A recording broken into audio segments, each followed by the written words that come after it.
If your Instagram posts are fuzzy, your Pinterest posts are cropped weird, your YouTube thumbnails are cropped weird, chances are you don't know the right sizing, okay? So in this video, I'm gonna break down all the different sizings for social media, for Instagram, Facebook, LinkedIn, TikTok, everything, okay? So let's get into it. And I'm gonna show you guys how to work smarter and not harder, okay? So first of all, you guys need to know what the sizes are before you start trying to make these different graphics and stuff, okay? So I'm going to show you guys all the different sizes for all of these right here. So we have Instagram, Facebook, LinkedIn, Pinterest, Threads, TikTok, X or Twitter, and YouTube, okay? So firstly, I want to talk about why the sizing for your posts matter. So every platform has its own dimensions. So if you were to get something and make it for Instagram, then might not work for Pinterest, or it might not work for YouTube. It might not work for Threads, because every platform just has its own sizing. Now, the platforms, they're not going to penalize you, but when someone is so used to seeing a certain size on a certain platform, it's going to lead to it being kind of awkward, and it's going to lead to that person not engaging with that post. For example, have you ever seen a video on like an Instagram reel or a TikTok, and it has like the black bars at the top and bottom? Typically those videos don't perform really well because people just feel uncomfortable because they're just not used to seeing certain formats. So, but yeah, it can lead to compression, awkwardness, and really just wasted time. So we'll talk about all that, okay? So firstly, I want you guys to know that Canva has pre-made templates and Photoshop gives you full control. We'll get to that, but again, let's go ahead and get into what the sizing for each of these platforms are, okay? So for Facebook, we have all of these here. Now, you don't have to try to memorize all of these. All this information's on the internet. At the end of this, I'll show you where I got these from. But typically, it really just depends on what it is that you're making. So if you're worried about like an actual post and not like, you know, a profile picture or something like that, you're going to be looking at the image post here, the vertical image post here, horizontal ones, reels. Now you might be thinking, oh, well, aren't we just working with graphics like for photo just for this video? Well, no, if you're making reels, you got to know what the sizing needs to be for videos, right? So if you have your phone, right, and if you're recording like a, you know, a video with your phone this way, then it automatically will be set up for a reel. So you don't have to worry about trying to resize your video or anything like that. But all the other things are here. But yeah, I'll leave you guys this link below so that way you can access all of this, because it's hard to remember all of these numbers, okay? And you'll start to even notice that some of the sizing is the same for some platforms. Like for example, this is saying for Instagram stories and for reels, okay, for like reels thumbnails. This says 1080 pixels by 1920 pixels. But if you go back over here to the Facebook one, same thing, all right? And you might be thinking, oh, it's because Facebook and Instagram, they're the same brand.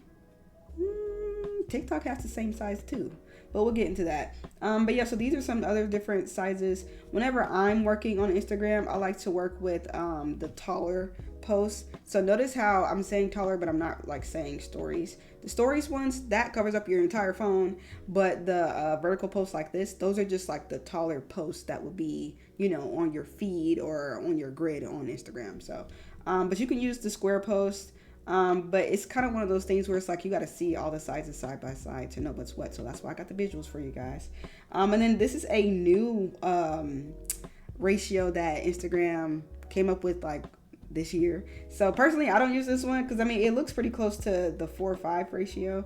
So yeah, so I just use this one. But here's everything you need right here. And pretty much you just want to go through, figure out what it is that you need, and then just size your document first, and then go ahead and start designing whatever your designs are. But here's the ones for LinkedIn. Okay, you even got your stuff for like your cover pages. Your cover images for your profile. Here's some for Pinterest. Now Pinterest can be a little bit tricky.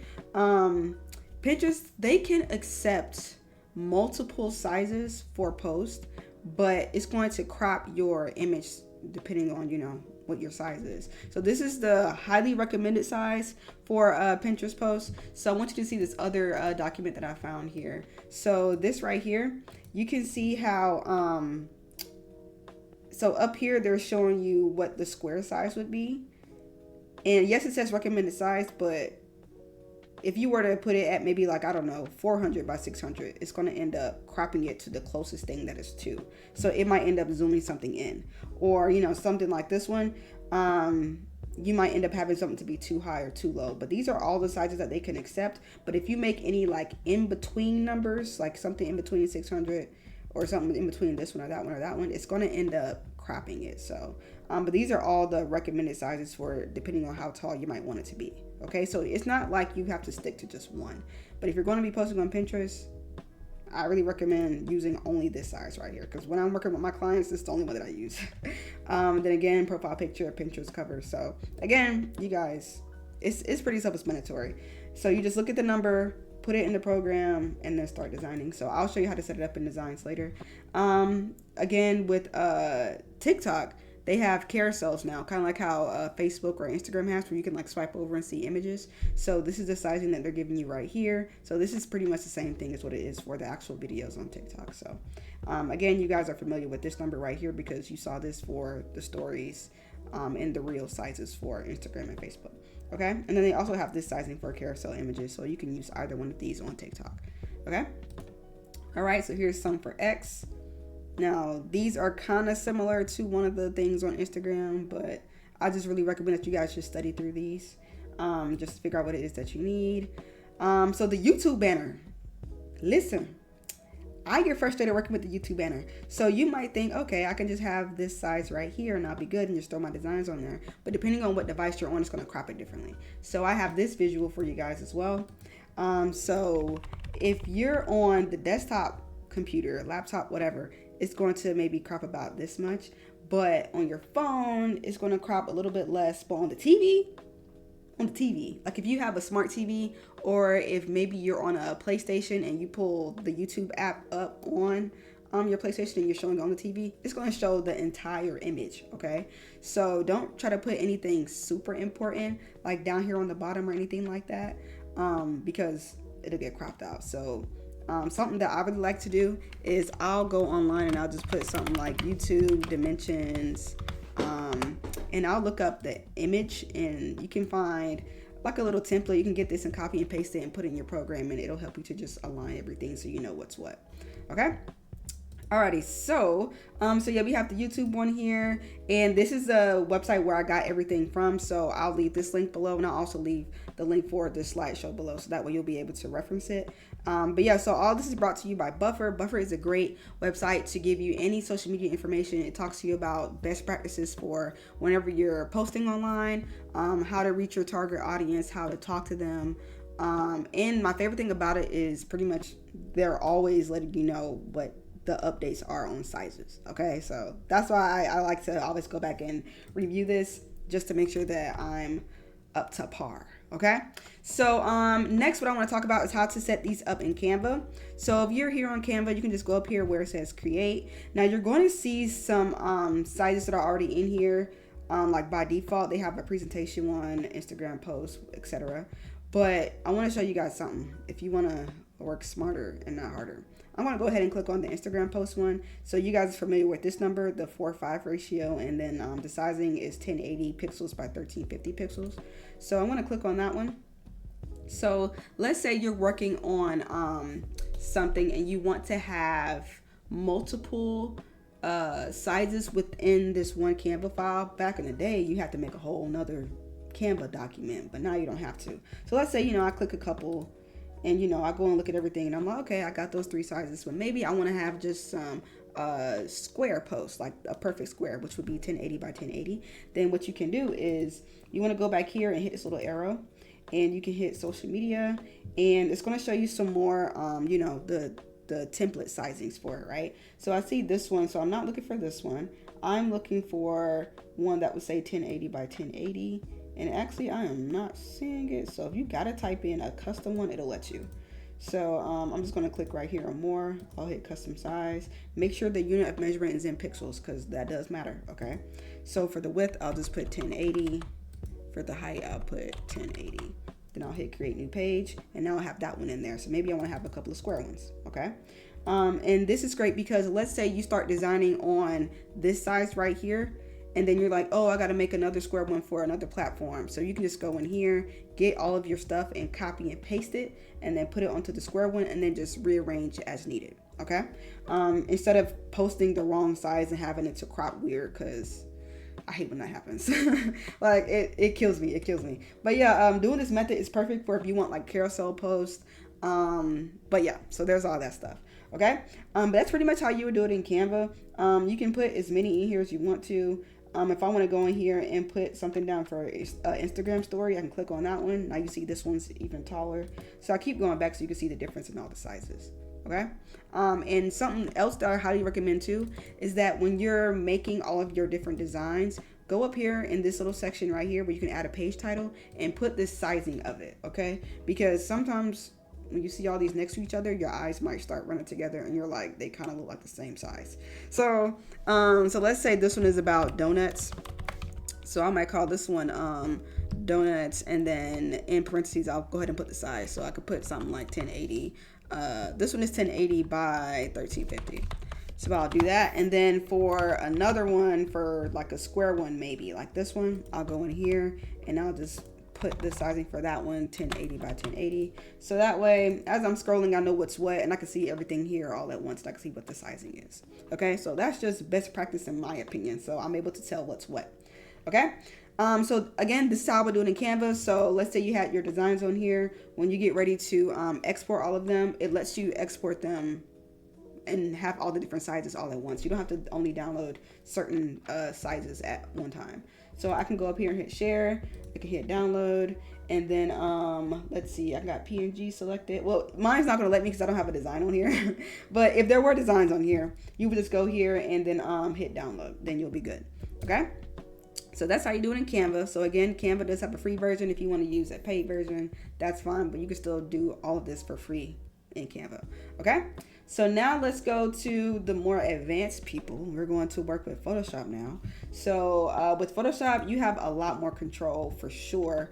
So I have my new document window right here. So what I like to do is I want to go right here and make sure that you have this part in pixels.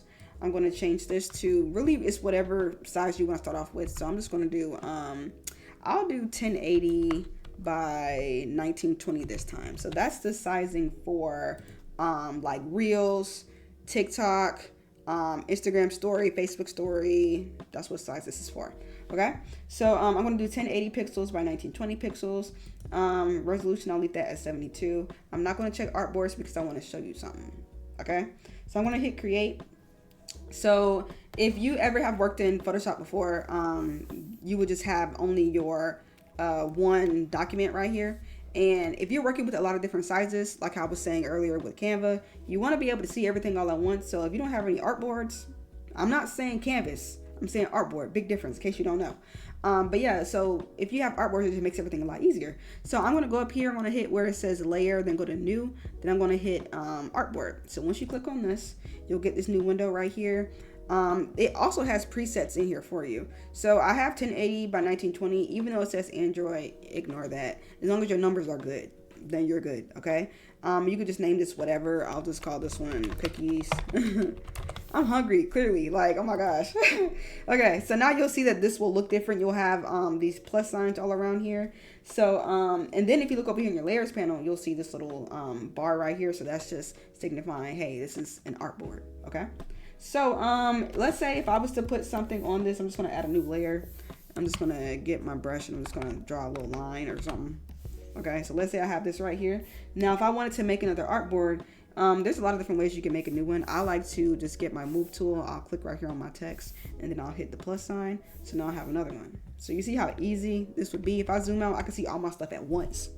Okay, so that's why I highly recommend using artboards. So and then the other cool thing about it is if I have this over here, if I want to duplicate it and put it on something else, I can, you know, easily duplicate it, do that. Now I didn't just drag it. I'm holding down the Alt key on the keyboard. So you can, you know, hold down the Alt key, put it over here. If you want to use that and something else and switch it up, you can do that. So that's just, I love it so much. And then if you want to change the sizing on some of these, like maybe you wanted this middle one to be a different size, I'll just click on that text. And then right here in your properties panel, you can change the size. So right now it's 1080 by 1920, but maybe I want this to be 1080 by 1080. Okay. So I can hit that, and then you'll be able to do that. Now I want you to also notice, like, once something isn't visible in the artboard like screen, you'll see like I have it down here, but over here it's not under the artboard. So you got to get this and drag it up onto here, and then you'll notice over here in your layers panel it'll like jump back underneath the artboard. So make sure it's always able to be seen. But yeah, so that's how that works. And then over here, what I like about the exporting process is just like how Canva is. So you can go to File and then go to Export and then Export As. And you'll see right here how you're able to go through and select each one. You can see the sizing for each one, and then you can export them. Another favorite thing that I have in this program is you can add a suffix to it. So maybe you want to put donuts and whatever like the file name is, it'll add this towards the end. So this file will be called probably like cookies. I'll put a dash right here. So this one will be called cookies dash donuts when it goes to export. This one will be called artboard dash donuts, .png. So that's what I like about it. And then if you want it to be a JPEG, etc., y'all know how Photoshop works. Then you can hit export, and then it'll export all of these all at once. Or if you only want to get just one or two, you can uncheck it or check it, just like how Canva is. Okay. But yeah, so hopefully this helped you guys. Moral of the story is, don't let bad sizing mess up your content. Okay. If you got great content and you mess up the size, you're gonna want to kick yourself in the butt. Okay. So but yeah, use these tools the right way. You'll get crisp scroll stopping designs every single time. And if this helped you guys, make sure you like and subscribe for more content like this. I will be having a content creation prep kit, so it's to help with getting your clients prepared for whenever you're working on projects with them. So stay tuned for that. That will be available on the 26th of September. Okay, so I'll link that below. If you go to the link before the 26th, and you'll just be like met at like a loading screen or something like that. But you'll see it soon. Okay. But yeah, so definitely keep in contact with me if you want more content like this. If you have any questions, let me know here on YouTube. You can leave a comment. Also, my Instagram is jumping, so go over there. I'll leave that link below as well. So yeah, I'll see you guys next time. Bye.